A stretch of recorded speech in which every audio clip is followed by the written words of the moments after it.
धर्म प्रेमी बंधुओं, सादर जय जिनेंद्र। आज के क्लास के अंदर हम देखेंगे सच्चा प्रतिक्रमण का अगला क्रम है हमारा खान पान का विषय। खान पान के अंदर आजकल अंडे को भी शाकाहार है ऐसा प्रचार हो रहा है, और इस गलत प्रचार के कारण कुछ लोग अंडा और अंडे से बने वस्तु को सेवन कर रहे हैं। तो अब यह एक चिंतन का विषय है कि भी अंडा अगर नॉनवेज नहीं है, वेज है, तो वो कहाँ से आता है? क्या झाड़ से आता है, पौधे से आता है, कहाँ से आता है? आखिर आता तो है मुर्गी के द्वारा ही। इसलिए कोई भी गलत फैमिन अपने पर फैलावे उसे हम सत्य नहीं समझे। अपने बुद्धि से आप कसौटी कीजिए कि भी अंडा शाकाहार नहीं है। अच्छा, अब रहा बात इसको खाने से या इनसे बने वस्तुओं को खाने से हमारे अंदर विकृतियां आती है। इसलिए भगवान ने मांसाहार और अंडे से बने वस्तुओं का खाने का निषेध किया है। तो बंधुओं, हमें बहुत विवेक रखना है, क्योंकि आज के समय के अंदर रेडीमेड के अनेक वस्तुएं आना शुरू हो गया है और तरह तरह के एडवर्टाइजमेंट आ रहे हैं और बच्चे उसे देखकर सत्य मानते हैं। सत्य मानकर उन वस्तुओं का सेवन करते हैं। इसका दुष्प्रभाव यह होगा, मन की चंचलता और अधिक बढ़ जाएगी और अच्छे आचार के प्रति मन के अंदर श्रद्धा नहीं रहेगी।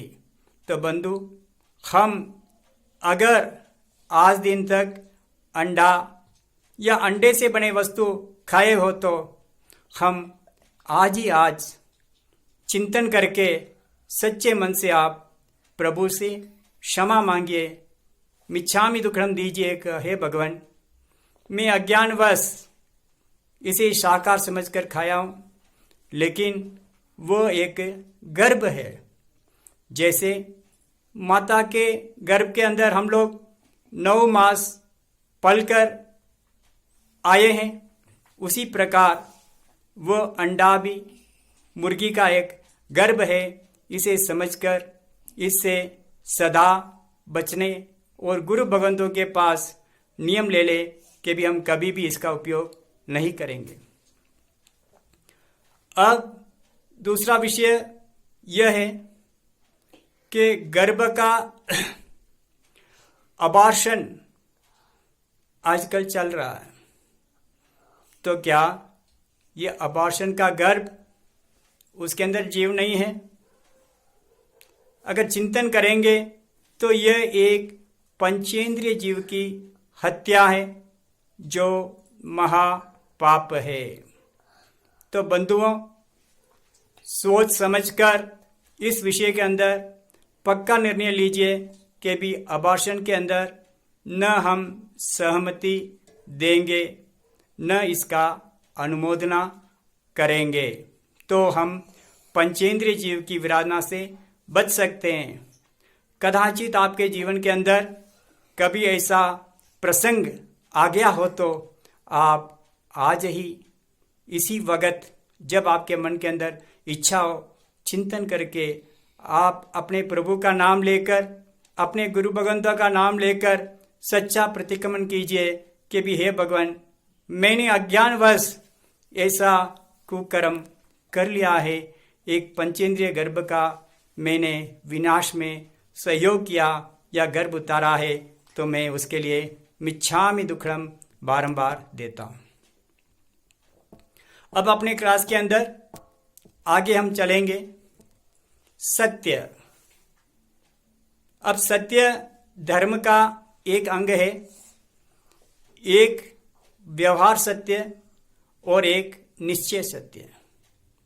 व्यवहार के अंदर जो भाषा हम लोग बोलते हैं उसके अंदर अमुक ने झूठ बोला या अमुक ने झूठ का निषेध किया, इस बात का चर्चा करते हैं।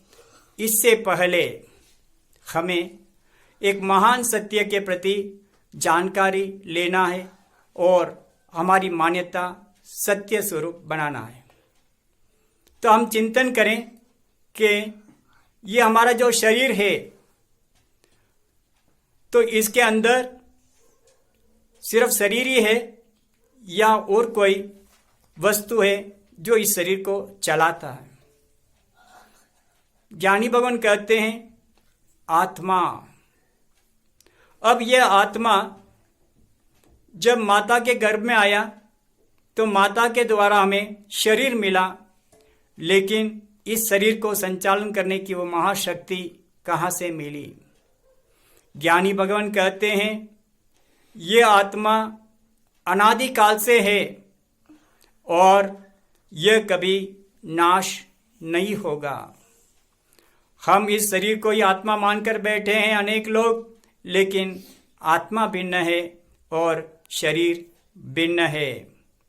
अब ये आत्मा क्या कोई देख सकता है? ऐसे तर्क करते हैं। इस आत्मा को बनाया कौन? क्यों बनाया? जीवन के अंदर अनेक दुख आते हैं, इसका कारण क्या? इस महासत्य की हमें खोज करना होगा ज्ञान के द्वारा। हमारे ज्ञानी भगवान कहते हैं आत्मा अनादिकाल से है, वो कभी मरेगी नहीं। और आत्मा के अंदर बहुत सारे गुण हैं, उसमें मुख्य से मैं बताऊंगा कि हमारी आत्मा में अनंत ज्ञान है, अनंत दर्शन है, अनंत सुख है और अनंत शक्ति है। यह आत्मा 3 काल में भी मरने वाला नहीं है। और कोई कहता है कि भगवान ने बनाया, तो यहां पर एक प्रश्न उठता है, अगर आत्मा को भगवान ने बनाया, क्यों? किस लिए बनाया? क्यों हमारे जीवन के अंदर नाना प्रकार के दुख आते हैं? किसी को धन नहीं, किसी को बच्चा नहीं, किसी को नाना प्रकार के शारीरिक रोग। ये सब क्यों? अगर भगवान ने बनाया है तो भगवान ने ये दुख क्यों दिया? क्या भगवान ने हमारे अंदर सद्बुद्धि नहीं देख सकते थे क्या?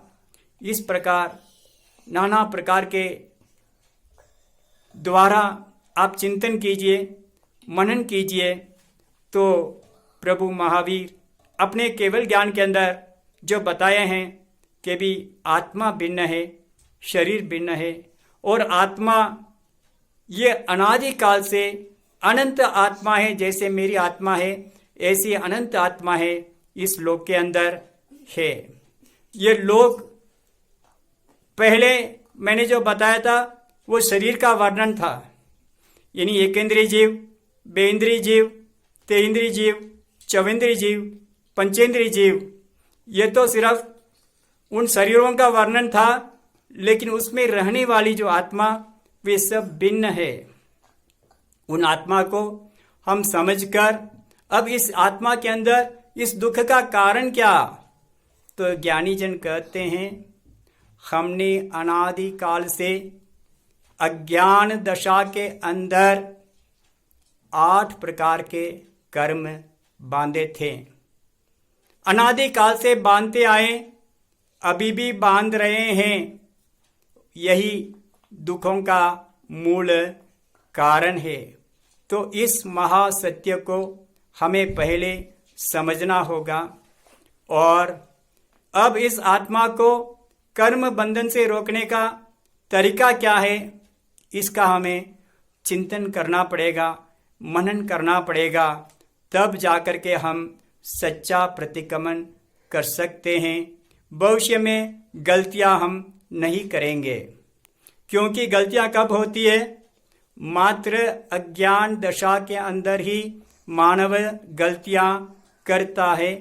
तो ये 8 कर्म क्या है, इसके कारण क्या है, अगर हम विस्तार से समझकर उसके बाद में हम गलती कहाँ किए हैं उसके लिए पश्चाताप करके सच्चा प्रतिक्रमण हम कर सकते हैं। तो बंधुओं, अब मैं आगे बढ़ रहा हूं। यह तो अब निश्चय सत्य यानी हमारी धारणा के अंदर मैं आत्मा हूं, शरीर भिन्न है, इसका हमें परिपूर्ण विश्वास बैठना चाहिए। इसके लिए एक छोटा सा 2 लाइन का एक श्लोक बोलता हूं।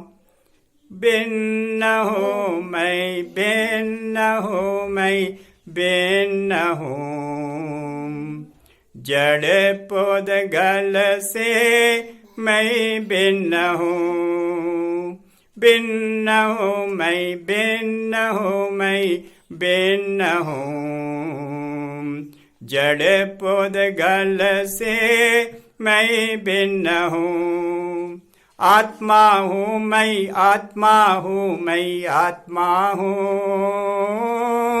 चेतन हूँ मैं, चेतन हूँ मैं, चेतन हूँ, भिन्न हूँ मैं, भिन्न हूँ मैं, भिन्न हूँ, जड़ पुद्गल से मैं भिन्न हूँ। धर्म प्रेम बंधुओं, हमें इस सत्य को स्वीकार करना होगा। जब हम स्वीकार करेंगे आत्मा भिन्न है, शरीर भिन्न है और मुझे आत्मा का कल्याण करना है, ये हमारा लक्ष्य बने। ये लक्ष्य बनेगा तो हम जो जो गलतियां कर रहे हैं उसे समझकर उसे छोड़ना शुरू कर देंगे, उन गलतियों को त्यागना शुरू कर देंगे, उन पापों को त्यागना शुरू कर देंगे। तो हमें भविष्य के अंदर किसी भी प्रकार का गलत काम नहीं होगा। जब गलत काम ही नहीं होगा तो हमें किस बात का प्रतिक्रमण करना पड़ेगा? जब हम उत्कृष्ट तीर्थंकर बन जाएं तो क्या हमें कोई पश्चाताप करना पड़ेगा क्या? नहीं। जब गलतियां होती है तो उसी के लिए पश्चाताप होता है, प्रतिक्रमण होता है। तो बंधुओं, हम समझकर अब इस सत्य को मन के अंदर हम धारण करें कि भाई मैं आत्मा हूं, मैं जड़ नहीं हूं। अब जड़ क्या है? दुनिया के अंदर ये शरीर जो है ये हाड़ मांस का एक पुतला है। ये सड़ेगा, गलेगा और नाश हो जाएगा, अमर नहीं रहेगा। इसी प्रकार इस जगत के अंदर जितने भी वस्तु हम देखते हैं वे सब पुद्गल है। उसमें कोई पुद्गल अजीब है तो कोई पुद्गल, हमारा शरीर जो है इसके अंदर आत्मा वास करता है, लेकिन शरीर जो है ये जड़ है और इसका सड़न, गलन, विध्वंसन अवश्य होगा। तो बंधु, हम यह समझकर एक महामुख्य तत्व आप मन के अंदर धारण कीजिए कि भाई मैं जब गलतियां कर रहा हूं तभी तो मुझे प्रतिक्रमण करना पड़ता है। अगर गलती ही मैं नहीं करूं तो उसके लिए मुझे क्या करना है, इसका गहराई से आप चिंतन कीजिए। चिंतन करके आप अपने जीवन को सुंदर बनाने की कला सीखिए। तो यह हमारा सच्चा प्रतिक्रमण होगा कि भी हमने एक सत्य को पहचान लिया है, मिथ्यात्व को त्याग दिया है कि भी मैंने शरीर को ही सब कुछ माना था, लेकिन नहीं है। वो मिथ्या धारणा है, शरीर तो सड़ने गलने वाला है और मैं सदा जीवित रहने वाला हूँ।